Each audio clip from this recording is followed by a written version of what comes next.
መጽሐፈ ጥበብ ምዕራፍ 1 በኢየሩሳሌም የነገሰ የዳዊት ልጅ የሰለሞን ጥበቡ ይህ ነው። ይህን ዓለም የምትገዙ መኳንንት ጥበብን ውደዷት፣ የእግዚአብሔርንም ኃይል አስቡ። በበጎ እውቀት በሰፋ ልቦና ፈልጉት። በማይፈታተኑት ሰዎች ዘንድ እርሱ ይገኛልና፣ በማይክዱት ሰዎችም ዘንድ ይገለጣልና ፈልጉት። ጠማማ ልቦና ከእግዚአብሔር ይርቃልና፣ የተፈተነች ኃይል አላዋቆችን ዘልፋቸዋለች። ዲያብሎስ በተተነኮላት ሰውነት ጥበብ አታድርምና፣ ለኃጢአት በተገዛ ሰውነትም አታድርምና። ምክር አዝናትን የሚገልጽ የከበረ መንፈስ ቅዱስ ክፉ የሚሆን የዲያብሎስን ትምህርት ያርቃልና፣ ካላዋቆችም ልቦና ዲያብሎስን ድል ነስቶ ይሄዳልና፣ በመጣ ጊዜ ክፉ የሚሆን ዲያብሎስን ይዘልፈዋል። ጥበብን የሚገልጽ መንፈስ ቅዱስ ሰው ወዳጅ ነውና፣ በከንፈሩ የሚሳደበውን ከፍዳ አያነጻውም።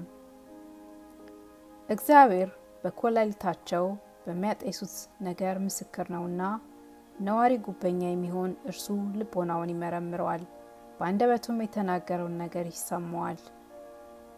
የእግዚአብሔር ሕይወቱ መንፈስ ቅዱስ በዓለም መጥቷልና፣ ዓለም ሁሉ የተፈጠረ እርሱ ነገራቸውን ፈጽሞ ያውቃልና፣ ስለዚህ ነገር ከሚነገር ከሐሰት ነገራቸው ምንም ከእርሱ አይሰወርም።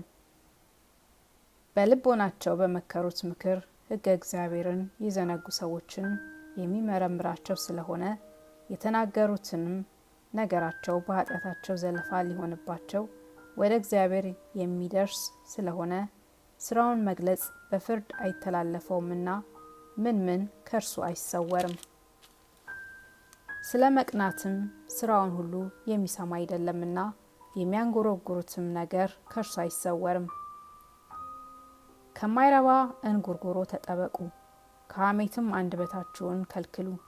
ቀስ ብለው የተናገሩት ነገር በከንቱ አይነገርምና፣ እንደ ፍላጻም የሚወጋ ሐሰት የሚናገር አፍ ሰውነት ይጎዳልና።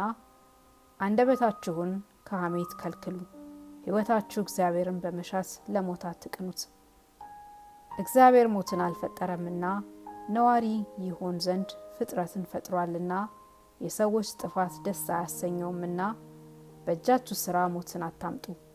የሰውን መፈጠር ለደህንነት ነውና፣ በእነርሱ ዘንድ ሁሉን የሚያጠፋ የሞት መርዝ ኃጢአት አልነበረምና፣ ሕይወት የማታልፍ ስለሆነች ለመቃብርም በዚህ ዓለም ግዛት አልነበረምና።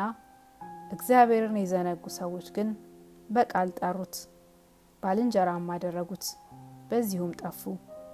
የእርሱ ወገን መሆን ይገባቸዋልና ከእርሱ ጋር መሐላን ተማማሉ።